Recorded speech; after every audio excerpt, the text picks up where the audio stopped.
Good morning, everyone. Good morning, everyone. I am Shweta Sarangi, and today I will teach you about the types of ecological succession. So, in the previous class, we have studied the ecological about the ecological succession. So, what do you mean by that? That biotic communities are not static; they change with time. So, this change can be understood on several levels. Changes take place continuously in the community structure, organization, physiognomy, the associated animals, and the environment at a place in the course of time. This phenomenon is called as our ecological succession. Okay, so the rate of successful changes is rapid initially.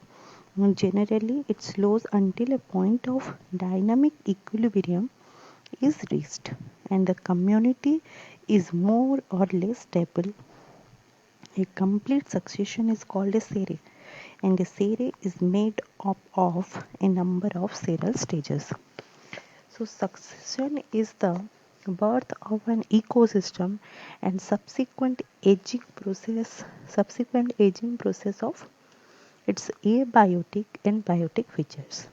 Odum in 1971 has rightly included the following three parameters in his definition of ecological succession. So first one is our it is an orderly process of community development that involves changes in species structure and community process with time.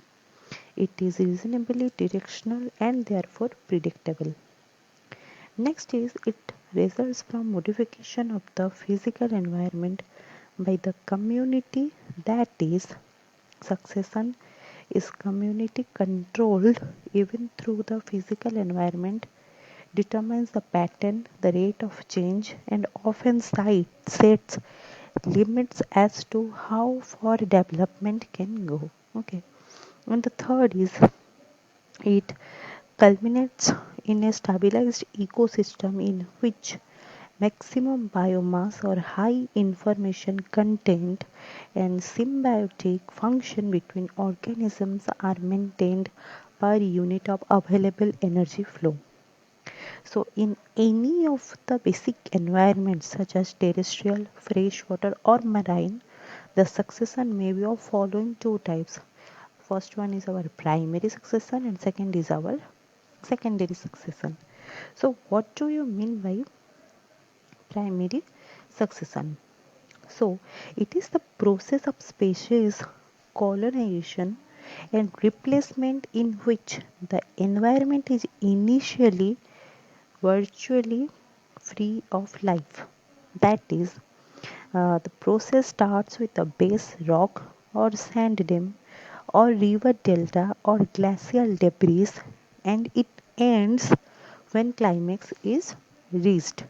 Okay, so the series involved in primary succession is called as our pre-series. Primary succession occurs when a community begins to develop on a site previously unoccupied by living organisms. Okay. Next is our secondary succession. What do you mean by that? The term secondary succession refers to community development on locations or sites previously occupied by well developed communities. Okay. It occurs where a community has been disrupted and the surface is completely or largely devoid of vegetation. It may be due to earthquake, fire, or even clearing of forest by men. In each case of organism modify the environment in a way that allows one species to replace the other.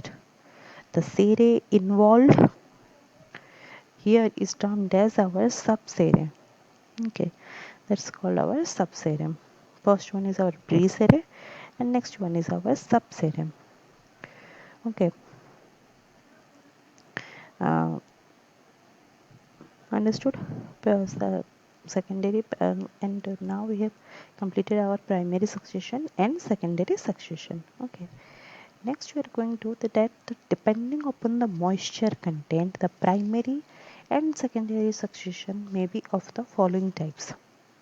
First one is hydra or hydrocere, mesa or mesocere, extrach or exocere.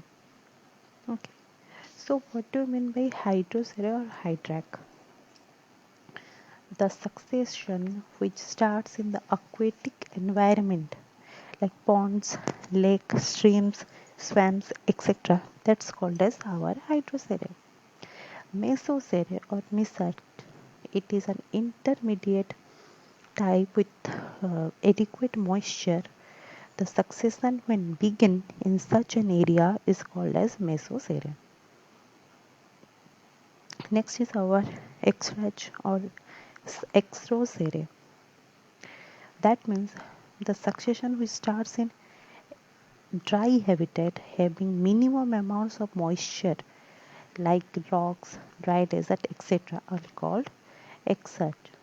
So first is our hydrocere, which starts with the aquatic environment like ponds, uh, lakes, streams, swamps, etc. And the mesocere, intermediate type with adequate moisture. The succession that begins here is called mesocere, and where uh, the succession which starts in dry or exeric having minimum amount of moisture like rock, dry desert, etc. are called exarch. Okay, so these are the uh, succession which are dependent on the moisture content. Next, again exarch or exocere is of following three types.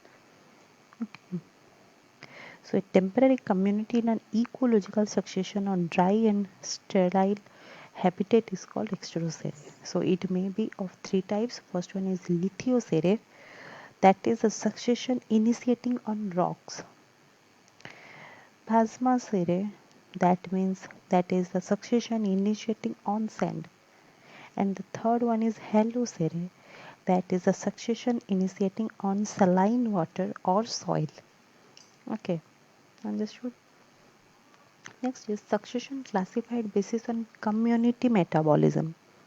Okay, so sometimes succession is also classified into two on the basis of the community metabolism. One is autotrophic succession and the second one is heterotrophic succession. Okay, so what do you mean by autotrophic succession? So it is characterized by yearly and continued dominance of autotrophic organism like green plants. It begins in a predominantly inorganic environment and the energy flow is maintained indefinitely. Okay, so it's a inorganic. It begins in an inorganic environment. Next is our heterotrophic.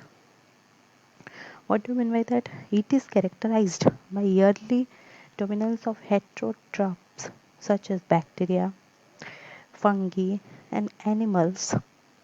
It begins in an organic environment and there is a progressive decline in energy content. Okay, so according to our community of metabolism, again ecological succession is divided into two. First one is our autotrophic succession and second one is our heterotrophic succession. Okay, so autotrophic successions means it's a inorganic. It begins in an inorganic environment, and heterotrophic, which begins in an organic environment. Next is ecological succession defined by ODMs. Okay, so it is an orderly process of community development that involves changes in species, structure, and community process with time. It is a reasonably directional and therefore predictable.